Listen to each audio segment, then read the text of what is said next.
दोस्तों आज इस वीडियो में हम बात करेंगे कि सर्च इंजन गूगल का सर्च इंजन किस तरीके से काम करता है। किस तरीके से वो काम करता है कि हम जब भी गूगल में कुछ भी क्वेरी करते हैं, गूगल में कुछ भी क्वेश्चन करते हैं, within a second, within a milli second हमको रिजल्ट ला करके, एक्यूरेट रिजल्ट ला करके, एकदम जेन्युइन रिजल्ट ला करके दे देता है। दोस्तों किस तरीके से वो काम करता है गूगल, गूगल का क्या मैकेनिज्म है और किस तरीके से वो हमारे इन सब रिजल्ट को, उसको कैसे मालूम पड़ता है कि हमको कौन सा रिजल्ट चाहिए या क्या चाहिए, वो किस तरीके से हमारे ये केवल एक चुटकी बजाने पर वो रिजल्ट देता है। दोस्तों आज हम इसके बारे में पूरा डिटेल में बात करेंगे। दोस्तों मेरा नाम संदीप मौर्य है। मैं web development, search engine optimisation और वेबसाइट से रिलेटेड और ब्लॉगिंग से रिलेटेड टेक्निकल वीडियो बनाते रहा हूं। दोस्तों अगर आप लोगों को इस तरीके के टॉपिक में इंटरेस्ट है तो आप मेरे YouTube चैनल को सब्सक्राइब करें। दोस्तों मैं 5 सेकंड के लिए रुक रहा हूं, आप पहले YouTube चैनल को सब्सक्राइब कर लीजिए, फिर हम आगे बढ़ते हैं। दोस्तों मुझे उम्मीद है कि आप लोगों ने YouTube चैनल सब्सक्राइब कर लिया रहेगा। अब मैं आगे बढ़ता हूं। दोस्तों पहले हम ये समझते हैं कि कभी आपने इमेजिन किया है, कभी आपने सोचा है कि हम जो भी कुछ भी गूगल से पूछते हैं, हम केवल क्वेरी करते हैं या वॉइस सर्च करते हैं या फिर हम टाइप करके सर्च करते हैं, within a milli second वो हमको रिजल्ट ला करके दे देता है और एकदम सही रिजल्ट ला के देता है। जो हमको, जो हमारा क्वेरी रहता है, जिस तरीके का हमारा प्रॉब्लम है या जो भी हमारा क्वेश्चन रहता है, एकदम सही आंसर वो ला करके दे देता है। दोस्तों तो आपने कभी इसके बारे में इमेजिन किया है वो किस तरीके से काम करता है, कहाँ से इंफॉर्मेशन लेके आता है और ये कितना बड़ा है, कहाँ से कैसे ढूंढ के हमको इतना जल्दी रिजल्ट ला कर दे देता है। तो आज हम इस वीडियो में पूरा डिटेल में बात करेंगे कि समझेंगे कि क्या होता है। इसके पहले हम इसको डिटेल में पूरा एक एक चीज बताऊं, इसके पहले मैं आपको आपके एक बोलते फ्लैशबैक लाइफ में लेके चलते हैं। मैं आपको वहां पे बताता हूँ कि जब भी आप कॉलेज में थे, अभी भी आप कॉलेज में हो, तो जब भी आप कॉलेज में आपको कोई बुक चाहिए होती लाइब्रेरी से, तो आप लाइब्रेरियन के पास जाते थे, आप बोलते थे कि मुझे ये नाम की बुक चाहिए या मुझे ये सब्जेक्ट की बुक चाहिए। तो वो लाइब्रेरियन 1 मिनट के अंदर वो फटक से उसको मालूम पड़ता कि कौन से कॉलम में, कौन से रो में, कहां पर वो कौन से ड्रॉवर में बुक पड़ी हुई है, वो 1 सेकंड में ला करके वो आपको बुक दे देता था। वो क्यों दे देता था दोस्तों? क्योंकि उन्होंने ना वो डेटा को, ये जो हमारा बुक था उसको स्ट्रक्चर करके, उसको एक रो कॉलम में उन्होंने इंडेक्स करके, सही से वो इंडेक्सिंग करके, उसका नाम कॉलम करके वो प्रॉपर मैनेज, डेटा को मैनेज करके रखा हुआ था, कैटेगराइज करके रखा हुआ था कि एक क्लास का डेटा, एक क्लास का बुक यहाँ पर रहेगा, एक क्लास का बुक यहाँ रहेगा, ए नाम की बुक यहाँ रहेगी, बी नाम की बुक यहाँ रहेगी। प्रॉपर तरीके से उसको कैटेगराइज करके, डेटा को मैनेज करके, वो जो बुक को मैनेज करके रखा था, इस तरीके से वो आप इजी टू एक्सेस होता है, फटाक से जाकर के आपको बुक ला करके दे देता था। इसी तरीके से दोस्तों जब भी हम कोई बुक पढ़ते हैं तो बुक में भी देखिए ना कि 50 नंबर पेज पे कौन सा चैप्टर है या फिर क्या है, वो पेज के पहले पेज के इंडेक्स में ही वो सब कुछ चीजें दिख जाती है। इसीलिए वो पॉसिबल होता है हमको 50वें नंबर पेज पे जाने के लिए, या मुझे किसी भी चैप्टर के बारे में, किसी भी सब्जेक्ट के बारे में जानने के लिए, उसको हमको पूरे पेज को पलट करके देखने की, एक एक पेज को पढ़ने या उसको पलट के देखने की जरूरत नहीं पड़ती। हम डायरेक्टली उस पेज पे जाते हैं और वहां से हम उसको, सब्जेक्ट को या जो भी हमको वहां पे पढ़ना रहता है, हम उसको पढ़ लेते हैं। वो इसलिए पॉसिबल होता है क्योंकि हमने डेटा को मैनेज करके रखा है, उसको इंडेक्स करके रखा है, उसको अरेंज करके रखा है। इसी तरीके से हमारा जो गूगल होता है, गूगल का भी जो एक, गूगल भी हमारा जो है ना एक इंडेक्स सिस्टम ही है। वहां पे क्या होता है कि जैसे गूगल के, एक गूगल जो भी एक सर्च इंजन है, और सर्च इंजन में एक ऐसा कोड किया हुआ है, उसके एल्गोरिथम ऐसे सेट किए हुए, ऐसा प्रोग्राम कोड किया गया है कि जो कि ये हमारा जो वर्ल्ड वाइड, जो हमारे पूरे वर्ल्ड वाइड सर्च, मतलब इंटरनेट की दुनिया में जो कुछ भी डेटा अवेलेबल है, जो भी वेबसाइट अवेलेबल है, उन वेबसाइट को वहां से जो है कि स्कैन करके ढूंढ के लाता है और ला करके वो अपना जो उनका सर्वर होता है, इनका जो सिस्टम होता है, उस सर्वर पे, उस सिस्टम के अंदर वो डेटा को फिट करते हैं, उसको कैटेगराइज करते हैं कि कौन सा डेटा कौन से कैटेगरी का है और कहाँ पे किस तरीके से, कौन से रो कॉलम में कैसे रखना है, वो प्रॉपर तरीके से मैनेज करते हैं। और जो ये डेटा लाने का जो काम होता है, उसके लिए उन्होंने रोबोट, जो रोबोट होता है, उन्होंने आप बोल सकते हो इसको, एक रोबोट उन्होंने बनाया है, क्रोलर करके, क्रोलर नाम का एक रोबोट बनाया है, एक कोड किया है जो कि पूरे वर्ल्ड वाइड में जाता है। जो भी वेबसाइट, गूगल इंटरनेट पे जो कुछ भी इंफॉर्मेशन है, वेबसाइट सर्च है, वो हर एक वेबसाइट में जाता है। वो हर एक वेबसाइट में जाने के, मान लो किसी भी वेबसाइट में जाता है, वो कोड किसी वेबसाइट में रन होता है, रन होने के बाद एक वेबसाइट में जाता है, उसके सारे के सारे कंटेंट को पढ़ता है। वो जो भी वेबसाइट पे जाता है वहां पे सारे कंटेंट को पढ़ता है, उसके नेविगेशन स्ट्रक्चर को, वहां के लिंक को, वहां इमेजेस को, वीडियो को, ग्राफिक्स जो भी है, वो सब कुछ को रीड करता है, अच्छी तरीके से पढ़ता है। पढ़ने के बाद में वो सर्च इंजन के पास, जो हमारा गूगल का सर्च इंजन है, उसके जो डेटा सेंटर, वो डेटा सेंटर में वो पढ़ पढ़ के जो कुछ भी चीजें उसको मिलती है, सारा का सारा जो कुछ भी इंफॉर्मेशन था कि सारा का सारा इंफॉर्मेशन वो ला करके वो अपना जो उनका डेटा सेंटर, वो डेटा सेंटर में वो फीड करते जाता है और फिर वहां पे वो ऑटोमेटिकली वो कैटेगराइज होते रहता है कि कौन से कॉलम में जाएगा, कौन सा किस कैटेगरी का इंफॉर्मेशन है। हो सकता है कि वो कोई इंटरनेट से मतलब वेबसाइट टेक्नोलॉजी से रिलेटेड हो सकता है, कोई फैशन से रिलेटेड हो सकता है, कोई हेल्थ से रिलेटेड हो सकता है। कौन इंफॉर्मेशन कौन सी कैटेगरी का है, कौन से रीजन से है, कौन से लैंग्वेज में है, इन सब चीजों को वो जो क्रोलर है उसका स्पाइडर है, वो स्पाइडर हमारे सर्च इंजन के जो डेटा सेंटर है वहां पे भेजता है और वो डेटा सेंटर में डेटा जो भी डेटा है वो अरेंज किया जाता है। इसी तरीके से वेबसाइट में वो क्रोलर जो है ना कि हर सेकंड जो है कि लाखों वेबसाइट को स्कैन करता है, उसको क्रॉल करता है, वहां से डेटा को रिट्राइव करके वहां से डेटा को लेके आता है और वो ऐसे ही वो 24 आवर करते रहता है और लाखों वेबसाइट को, करोड़ वेबसाइट को वो स्कैन करते रहता है। वो डेटा हमेशा लेके आता है। ये 24 आवर, हमेशा बोलते हैं 24 आवर 365 डेज हमेशा ये सिस्टम चलता रहता है। वो जो नई नई वेबसाइट होती है वहां से भी डेटा उठाता है और कभी कभी वो पुराने वेबसाइट में भी जाकर के चेक करता है कि वहां पे कोई नया इन्फॉर्मेशन, जैसे ही कोई नया पेज आया, नया इन्फॉर्मेशन है, हर एक वेबसाइट पे क्रोलर जाते रहता है, वो जाते रहता है वो हमेशा, और वो हमारी सोच से भी ज्यादा स्पीड से वो चलता है और इतना तेज चलता है कि वो सारे डेटा वो ला करके अपने जो उनका डेटा सेंटर वहां पे फिट करता है। वहां पे फिट करने के बाद में क्या होता है कि गूगल के ना ऐसे ही जैसे ही एक एल्गोरिदम है, जो अलग एक एल्गोरिदम है जिसका काम है कि वो डेटा वहां से लेके आता है। उसके बाद में ऐसे ही उनके ना 4-5 कोर जो मेन एल्गोरिदम है, ऐसे उनके पास एल्गोरिदम बहुत से हैं। उसमें से जो 4-5 मेन एल्गोरिदम है मैं उसके बारे में बताऊंगा किसका क्या काम है। तो जैसे ये जो डेटा लेकर के आते हैं, तो डेटा लेकर के जो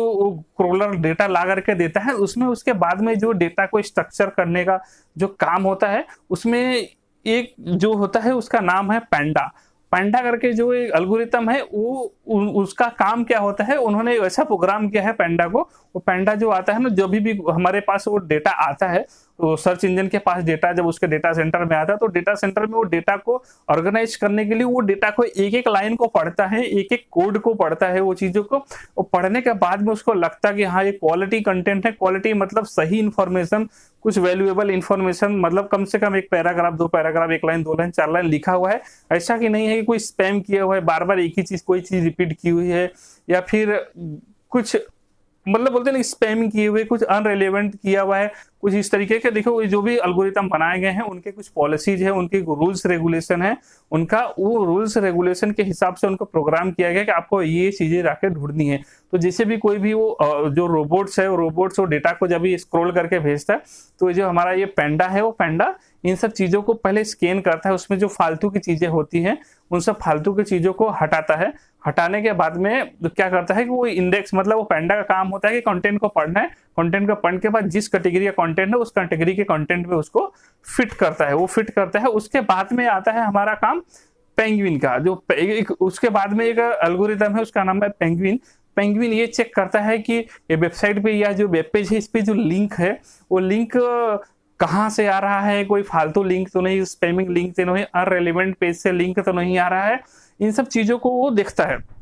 मतलब वो लिंक, स्पैमिंग लिंक होता है, internal link, external link, broken link, जो कुछ भी है ये लिंक,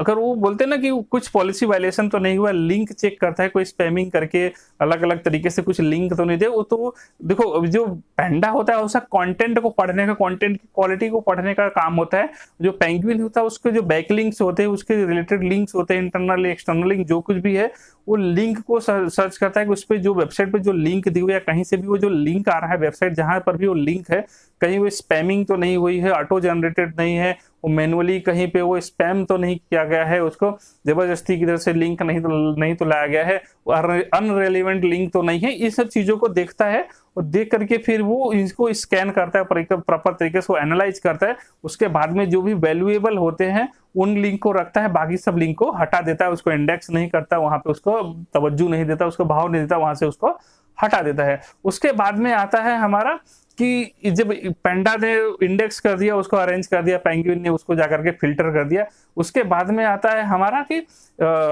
हमिंग बर्ड करके जो एल्गोरिथम बनाया गया है, हमिंग बर्ड एल्गोरिथम जो है उसका काम ये होता है कि हमिंग बर्ड जा करके वो जो हम कोई भी गूगल में जब भी कोई भी यूजर अगर जब भी हम कुछ भी क्वेरी करते हैं गूगल में, कुछ भी सर्च करते हैं, जिससे हमने वहां पे डाल दिया कि जिससे हमने कोई पिज्जा के बारे में या कोई मोबाइल शॉप के बारे में या किसी तरीका हम इंटेंट जो सर्च करते हैं, कुछ भी क्वेरी करते हैं, तो वो जो हमिंग बर्ड होता है वो यूजर ने जो भी क्वेश्चन किया है, जो भी कीवर्ड टाइप किया है, जो भी क्वेश्चन किया उन्होंने, उसके इंटेंट को, उसकी मीनिंग, उसके मतलब को समझता है कि आखिर यूजर को क्या चाहिए होता है। अब हो सकता है कि आप एक ही इंटेंट को आप अलग अलग तरीके से ढूंढ सकते हो। एक तो आप ऐसा ढूंढ सकते हो कि अगर मान के चलो आपने गूगल में टाइप किया पिज्जा, तो अगर आपने केवल गूगल में आप पिज्जा टाइप करोगे तो हो सकता है वो बताएगा कि पिज्जा क्या होता है, ठीक है, पिज्जा क्या होता है, किस चीज का नाम है पिज्जा, कैसा क्या होता है। लेकिन अगर आपने बोला पिज्जा स्टोर,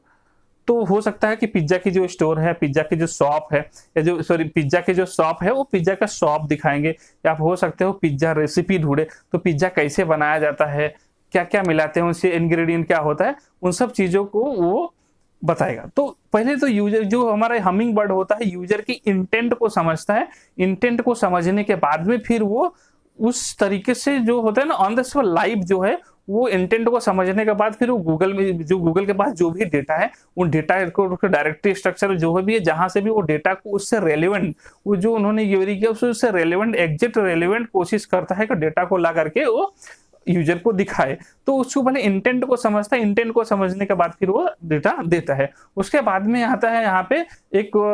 दूसरा है एल्गोरिथम जिसका नाम है पिजन। पिजन एल्गोरिथम का मतलब खाली काम क्या होता है कि जैसे कि जो कोई भी वो लोकल सर्च में बहुत हेल्प करता है। जिससे अगर हमको मान के चलो कि हमको पिज्जा के बारे में जानना है, हो सकता है हमारा क्वेश्चन हो सकता है पिज्जा क्या है वो हो सकता है, या फिर पिज्जा शॉप हो सकता है, या फिर पिज्जा रेसिपी हो सकता है, कुछ भी हो सकता है। लेकिन अगर आपने उसमें टाइप किया कि पिज्जा शॉप नियर मी या पिज्जा रेस्टोरेंट नियर मी, तो उसको यूजर वो जो यहाँ पे पिजन एल्गोरिथम है उसका काम ये होता है कि जो यूजर जो भी लोकल जो उसके जहां पर यूजर है, अगर आपने अपना मोबाइल का जीपीएस ऑन करके रखा है तो वो आपको लोकेशन को उसको मालूम पड़ जाता है कि आपका लोकेशन कहाँ है। तो आपने जो कुछ भी क्वेरीज अगर मान लो किसी शॉप के बारे में आप सर्च किया, तो वो आपके नियर बाय नियरेस्ट जो कुछ भी बिजनेस, गूगल बिजनेस प्रोफाइल, जिसको पहले गूगल माई बिजनेस भी बोलते थे, उसमें अगर आपका रजिस्टर है, आपका गूगल मैप में रजिस्टर है, आपका शॉप गूगल में रजिस्टर है, आपने रजिस्टर करके रखा है, उसका आपने सबमिट करके रखा है गूगल में, तो वो जो शुरू के देखो आप कोई भी जैसे pizza store near me, mobile shop near me, या फिर आप कुछ ऐसा नियर बाई अगर कुछ क्वेश्चन ऐसा करते हैं गूगल से क्वेरी करते हो, तो वो आपको देखो ना पहले शुरू के 4-5 मैप के रिजल्ट दिखाते हैं, जहां पे Google map, phone number, website के नाम वो सब दिखते हैं, वो लोकल सर्च रिजल्ट से दिखाते हैं, जो कि ये पूरा का पूरा जिम्मेदारी इसकी पिजन जो हमारा एल्गोरिथम होता है उसका होता है। ये पिजन एल्गोरिथम ही हमको नियरेस्ट में जो भी रहता है उनके लोकेशन, उनका जो जीपीएस से लोकेशन ट्रैक किया है उससे नियरेस्ट में जो भी शॉप रहेगा, अवेलेबल वेबसाइट रहेगी या जो भी रहेगा शॉप का इंफॉर्मेशन, एड्रेस जो भी वो वहां पे दिखाता है। इसी तरीके से पूरा वो काम करता है। और हम लोगों ने जो कुछ भी सर्च किया है गूगल में, उसके बाद में एक मोस्ट इंपॉर्टेंट जो होता है उसका एल्गोरिथम, उसका नाम है रैंक ब्रेन करके एल्गोरिथम होता है, जो कि उसका काम ये होता है कि जो भी हमने सर्च इंजन में क्वेरी किया है या जो कुछ भी जो वेबसाइट है, वो वेबसाइट का रैंकिंग, जैसे कि मान के चलो हमने पिज्जा स्टोर या फिर पिज्जा रेसिपी हमने मान के चलो गूगल में सर्च कर लिया, ठीक है। सर्च करने के बाद में तो पिज्जा रेसिपी तो हजारों वेबसाइट बताती है, पिज्जा स्टोर हजारों हैं, तो फिर इस तरीके के कंटेंट तो हजारों है, जेन्युइन कंटेंट है, सब लोग सही इन्फॉर्मेशन दे रहे, एक ही इन्फॉर्मेशन दे रहे, तो फिर ये पहले पेज पे गूगल सर्च रिजल्ट पे एसईआरपी पे सबसे पहला नंबर कौन दिखेगा, दूसरा कौन सा दिखेगा, तीसरा कौन सा दिखेगा, चौथा, पांचवा, ये कौन सा मतलब सर्च इंजन का रैंकिंग किस तरीके से डिसाइड होएगा, क्या होएगा। और रैंक ब्रेन करके जो एक है ये हमको पूरा डिसाइड करता है को किस तरीके से कौन सा पेज सबसे पहले दिखाई देगा यूजर के क्वेरी के हिसाब से। उसमें भी ना देखो गूगल के ऐसे तो गूगल के रैंकिंग के 200 फैक्टर होते हैं, 200 फैक्टर होते हैं, उसमें से ये सब फैक्टर्स को कैलकुलेट करते हैं। ये जो हमारा रैंक ब्रेन है वो पूरी तरीके से उसको कैलकुलेट करते हैं सारी चीज़ों को, जो पैंडा का काम था, पेंगुइन का, हमिंग बर्ड का, पिजन का, सबका जो भी काम था उन सबको एनालाइज करता है। जो भी हमने गूगल अपने जो वेबसाइट है, जो हमने वेब पेज बनाया है, उसमें कीवर्ड क्या यूज किया, वेब टाइटल कैसा रखा है, डिस्क्रिप्शन क्या रखा है, वेबसाइट स्ट्रक्चर कैसा है